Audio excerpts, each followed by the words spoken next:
एक सवाल है मेरा आपसे।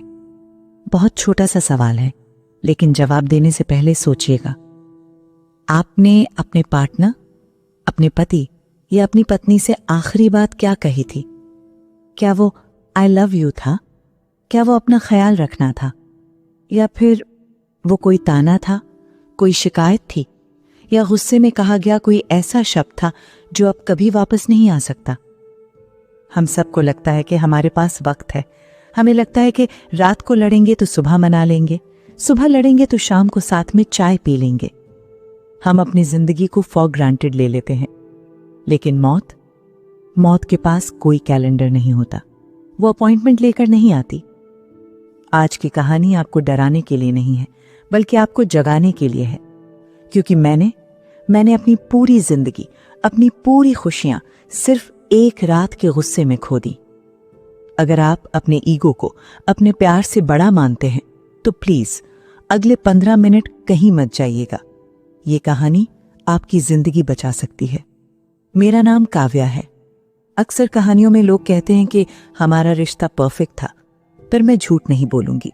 मेरा और विक्रम का रिश्ता परफेक्ट नहीं था। हम बिल्कुल आम पति पत्नी की तरह थे। हम प्यार भी बहुत करते थे और लड़ते भी बहुत थे। विक्रम वो एक ऐसा इंसान था जो अपनी भावनाओं को शब्दों में बयां करना नहीं जानता था। वो शायर नहीं था, वो फिल्मी हीरो नहीं था।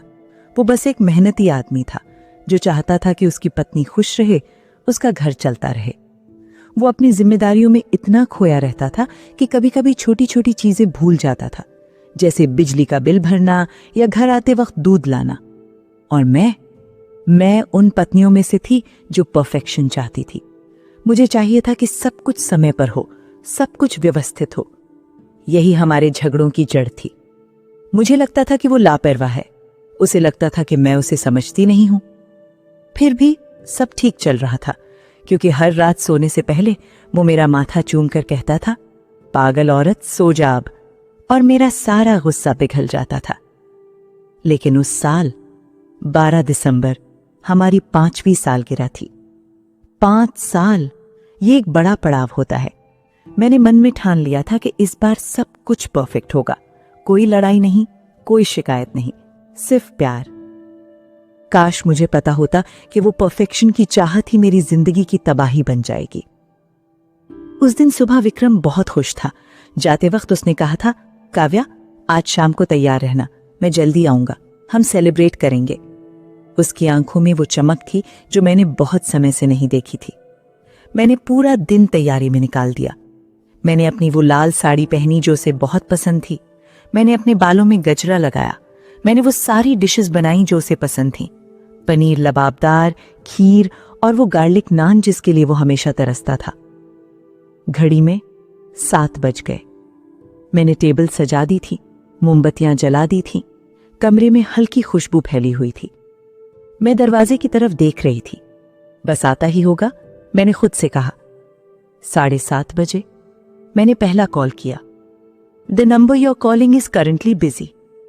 मैंने सोचा ठीक है, शायद ड्राइविंग कर रहा होगा या कोई आखिरी कॉल निपटा रहा होगा। 7:45 बजे। अब मोमबत्तियां आधी जल चुकी थी। खाने से भाप निकलना बंद हो गई थी। मुझे हल्की सी झुंझलाहट होने लगी। कम से कम एक मैसेज तो कर सकता था, मैं बड़बड़ाने लगी। मैंने फिर कॉल किया। फिर से बिजी। किससे बात कर रहा है इतनी देर से? मेरे दिमाग में शक और गुस्से का कीड़ा रेंगने लगा। 9 बजे। अब चिंता गुस्से में बदल चुकी थी। मैंने सोचा, आज के दिन भी? आज तो हमारी एनिवर्सरी है। क्या ऑफिस इतना जरूरी है? क्या मैं इतनी फालतू हूं? मैंने टीवी चलाया, फिर बंद कर दिया। मैं सोफे पर बैठी, फिर उठी, फिर टहलने लगी। मेरा दिमाग मुझे ही भड़का रहा था। काव्या, देख ले, तूने इतनी मेहनत की और उसे परवाह ही नहीं है। वो दोस्तों के साथ बैठा होगा या बॉस की चमचागिरी कर रहा होगा। 9:45 बजे। अब मैं रो रही थी, लेकिन वो आंसू दुख के नहीं थे, वो आंसू बेइज्जती के थे। मुझे लग रहा था कि मैंने तैयार होकर बेवकूफी की है। मैंने वो खाना बनाकर अपना मजाक बनवाया है। मैंने टेबल पर लगी मोमबत्तियां बुझा दी। नहीं करनी सेलिब्रेशन, मैंने जोर से कहा। भाड़ में गई सालगिरह। तभी सुबह के 11:15 बजे दरवाजे की घंटी बजी। वो घंटी की आवाज मुझे किसी हथौड़े जैसी लगी। मैं उठी, मेरे पैर गुस्से से कांप रहे थे। मैंने दरवाजा खोला। सामने विक्रम खड़ा था। वो बुरी हालत में था। उसके बाल बिखरे हुए थे, शर्ट पसीने से गीली थी और वो जोर जोर से सांस ले रहा था। उसके हाथ में कुछ भी नहीं था, ना कोई गिफ्ट, ना कोई फूल, खाली हाथ। उसने मुस्कुराने की कोशिश की। काव्या, सॉरी यार। वो उसकी सॉरी सुनते ही मेरे अंदर का ज्वालामुखी फट पड़ा। मैंने उसे अंदर आने का मौका भी नहीं दिया। सॉरी? बस, मैं चिल्लाई। मेरी आवाज इतनी तेज थी कि शायद पड़ोसियों ने भी सुनी होगी। तुमने घड़ी देखी है विक्रम? 11 बज गए हैं। मैं यहां 7 बजे से जोकर बनकर बैठी हूं। मैंने तुम्हारे लिए खाना बनाया, घर सजाया और तुम खाली हाथ मुंह उठाकर चले आए। विक्रम ने जूते उतारे और मेरी तरफ बढ़ा। काव्या प्लीज मेरी बात तो सुनो, ट्रैफिक इतना था और चुप रहो। मैंने टेबल पर रखा पानी का जग उठाया और जमीन पर दे मारा। कांच के टुकड़े हर तरफ बिखर गए। विक्रम सहम गया। मुझे तुम्हारे बहाने नहीं सुनने। हर साल का यही है, हर बार तुम यही करते हो। ऑफिस, ट्रैफिक, काम। मैं थक गई हूं विक्रम, मैं पक गई हूं इस रिश्ते से। मुझे लगा था आज का दिन अलग होगा, लेकिन तुम कभी नहीं बदलोगे। विक्रम की आंखों में आंसू आ गए। वो बहुत थका हुआ लग रहा था। उसने दीवार का सहारा लिया और कहा, काव्या मैं जानता हूं मैं लेट हूं, मैं बहुत बुरा पति हूं, है ना? लेकिन कसम से मैं बस तुम्हें खुश करने की कोशिश कर रहा था। उस वक्त, उस मनहूस पल में मेरे मुंह से वो निकला जो मुझे कभी नहीं कहना चाहिए था। मैंने उसकी आंखों में देखा और कहा, खुश? तुम मुझे खुश रखोगे? तुम मुझे सिर्फ दुख देते हो। मेरी जिंदगी की सबसे बड़ी गलती हो तुम।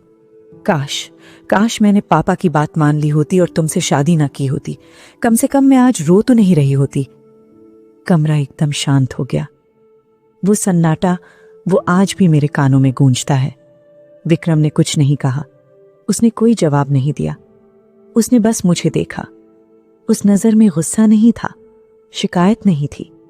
उस नजर में एक अलविदा था, एक हार थी। जैसे उसने मान लिया हो कि वो हार गया। उसने अपनी जेब टटोली, शायद कुछ ढूंढने के लिए, फिर रुका, फिर खाली हाथ बाहर निकाला। शायद तुम सही हो, उसने बहुत धीरे से कहा। मैं शायद इसी लायक हूं। उसने कार की चाबी उठाई। कहां जा रहे हो? मैंने गुस्से में पूछा। कहीं दूर, उसने कहा, ताकि तुम्हें और रोना ना पड़े। और वो दरवाजा खोलकर अंधेरे में चला गया। दरवाजा बंद हुआ और मैं वहीं फर्श पर कांच के टुकड़ों के बीच बैठ गई। मेरा ईगो अभी भी कह रहा था, जाने दे उसे, ड्रामेबाज है, थोड़ी देर में चक्कर लगाकर वापस आएगा, हमेशा यही करता है। मैंने खाना नहीं खाया। मैं सोफे पर लेट गई, दीवार की तरफ मुंह करके। मैं इंतजार करने लगी। मुझे लगा 10 मिनट में घंटी बजेगी, वो आएगा, मुझे गले लगाएगा और कहेगा चलो अब खाना खा लो, और मैं थोड़ा नखरा दिखाकर मान जाऊंगी। बाहर बारिश शुरू हो गई। दिसंबर की बारिश, बहुत तेज, बहुत डरावनी। बादल ऐसे गरज रहे थे जैसे आसमान फट पड़ेगा। 12 बज गए। विक्रम नहीं आया। 12:30 बज गए। अब मेरे ईगो की जगह डर ने ले ली। इतनी बारिश में वो कहां गया होगा? उसने तो जैकेट भी नहीं पहनी थी, मैंने सोचा। मैंने अपना फोन उठाया। मैंने उसे कॉल किया। घंटी जा रही थी, वो उठा नहीं रहा था। प्लीज उठा लो विक्रम, मैं रोने लगी। मैं सॉरी बोल दूंगी, मैं पैर पकड़ लूंगी, बस घर आ जाओ। मैंने उसे 20 कॉल किए, कोई जवाब नहीं। फिर 1 बजे के करीब मेरे फोन पर एक नोटिफिकेशन आया, व्हाट्सएप वॉइस नोट, विक्रम का। मेरे हाथ कांप रहे थे। मैंने उसे प्ले किया। काव्या, मुझे माफ कर देना, मैंने आज का दिन भी खराब कर दिया है ना। तुम सही कहती हो, मैं शायद कभी नहीं बदलूंगा। मैं दरअसल ऑफिस से जल्दी निकल गया था, 6 बजे ही। लेकिन मैं तुम्हारे लिए वो डायमंड ब्रेसलेट लेने गया था जो तुम्हें उस दिन पसंद आया था। दुकान बहुत दूर थी और बारिश की वजह से मैं ट्रैफिक में फंस गया। मेरा फोन डिस्चार्ज होने वाला था, इसलिए कॉल नहीं कर पाया। उसकी आवाज टूट रही थी। मैं बस मैं बस तुम्हारे चेहरे पर वो स्माइल देखना चाहता था। मैं खाली हाथ नहीं आया था काव्या। वो ब्रेसलेट और तुम्हारा फेवरेट चॉकलेट केक, वो सब कार की डिक्की में रह गया क्योंकि तुमने मुझे बोलने का मौका ही नहीं दिया। खैर, अब मैं वापस नहीं आ रहा हूं। मैं दोस्त के पास जा रहा हूं रात के लिए। तुम सो जाना, खाना खा लेना प्लीज। हैप्पी एनिवर्सरी मेरी जान। I love you. ऑडियो खत्म हो गया। मेरा दिल जैसे रुक गया। वो गिफ्ट लेने गया था। वो 4 घंटे ट्रैफिक में सिर्फ इसलिए फंसा रहा ताकि मेरे लिए ब्रेसलेट ला सके। और मैंने उसे जिंदगी की सबसे बड़ी गलती कहा। मैं पागलों की तरह उठी। मुझे उसे रोकना था। मुझे उसे बताना था कि मुझे ब्रेसलेट नहीं चाहिए, मुझे सिर्फ वो चाहिए। मैंने उसे फिर कॉल किया। The number you are calling is switched off. Switch off. नहीं नहीं नहीं, मैं चीखी। मैंने अपनी कार की चाबी उठाई। मैं पागलों की तरह बाहर भागी। लेकिन जैसे ही मैंने दरवाजा खोला, पुलिस की जीप मेरे गेट के सामने खड़ी थी। उसकी लाल नीली बत्तियां बारिश में चमक रही थीं। मेरे पैरों तले जमीन खिसक गई। एक पुलिस इंस्पेक्टर छाता लेकर मेरी तरफ आया। मिसेस काव्या, उसने पूछा। मेरे मुंह से आवाज नहीं निकली। मैंने बस सिर हिलाया। हमें खेद है, आपके पति की कार का हाईवे पर एक्सीडेंट हुआ है। बारिश बहुत तेज थी और शायद विजिबिलिटी कम थी। एक ट्रक ने सामने से। मैं वहीं कीचड़ में घुटनों के बल गिर गई। वो ठीक है ना? मैंने हकलाते हुए पूछा। बताइए, वो ठीक है ना? किस हॉस्पिटल में है? मैं अभी चलती हूं। इंस्पेक्टर ने अपनी टोपी उतार ली। उसने नजरें झुका ली। Sorry ma'am, on the spot. दुनिया सन्न हो गई। बारिश की आवाज, पुलिस का सायरन, सब गायब हो गया। सिर्फ एक आवाज मेरे कानों में गूंज रही थी, मेरी अपनी आवाज। काव्या, देख ले, तूने इतनी मेहनत की और उसे परवाह ही नहीं है। काश मैंने तुमसे शादी ना की होती। इंस्पेक्टर ने एक पॉलिथीन बैग मेरी तरफ बढ़ाया। ये उनकी कार से मिला है, शायद ये आपके लिए था। मैंने कांपते हाथों से वो बैग लिया। उसमें खून से सना हुआ एक केक का डब्बा था जो पूरी तरह पिचक चुका था, और एक मखमली बॉक्स था। मैंने उसे खोला। उसमें वो डायमंड ब्रेसलेट था, चमकता हुआ, बेदाग। उस पर विक्रम के खून का एक छोटा सा निशान था और उसके साथ एक पर्ची थी। शायद उसने दुकान पर ही लिखवाई थी। उस पर लिखा था, उस लड़की के लिए जो मेरे जैसे लापरवाह इंसान को भी झेल लेती है। अगले 50 साल भी मुझे तुम्हारे साथ ही लड़ना है। Happy anniversary Kavya. मैं उस बारिश में उस ब्रेसलेट को सीने से लगाकर आसमान की तरफ देखकर चीख पड़ी। ऐसी चीख जो सिर्फ वो इंसान समझ सकता है जिसने अपनी आत्मा खो दी हो। विक्रम, वापस आ जाओ, मुझे माफ कर दो, मुझे गिफ्ट नहीं चाहिए। विक्रम, आज उस रात को 3 साल हो गए हैं। मेरे घर में आज भी वो ब्रेसलेट रखा है। मैं उसे कभी नहीं पहनती। वो मेरे लिए जेवर नहीं, मेरे पछतावे का बोझ है। पता है सबसे बुरा क्या होता है? वो इंसान चला जाता है, लेकिन उसकी यादें और वो आखिरी शब्द आपको हर पल तिल तिल करके मारते हैं। मैं रोज सोचती हूँ, अगर मैंने उस रात दरवाजा खोलने के बाद उसे गले लगा लिया होता तो वो जिंदा होता। अगर मैंने उसे पानी पिलाया होता, उसकी बात सुनी होती तो वो जिंदा होता। अगर मैंने अपना ईगो छोड़कर उसे जाने से रोक लिया होता तो आज हम साथ में डिनर कर रहे होते। लेकिन अगर और काश से जिंदगी वापस नहीं आती। मैं उस रात जीत गई थी। मैंने अपनी बहस जीत ली थी। मैंने उसे चुप करा दिया था। लेकिन उस जीत की कीमत मुझे अपनी पूरी दुनिया देकर चुकानी पड़ी। आप लोग जो मुझे सुन रहे हैं, मैं हाथ जोड़कर आपसे भीख मांगती हूँ। लड़ाइयाँ करो, झगड़े करो, बर्तन पटको, लेकिन कभी भी अपने पार्टनर को ये महसूस मत कराओ कि वो आपकी जिंदगी में बोझ है। कभी भी उन्हें गुस्से में घर से मत जाने दो, और कभी भी बिना सुलह किए मत सो। क्या पता जिस पीठ को आप गुस्से में फेर कर सो रहे हैं, सुबह वो शरीर ठंडा पड़ जाए। क्या पता जो फोन आप गुस्से में काट रहे हैं वो उस तरफ से आखिरी बार उठाया गया हो।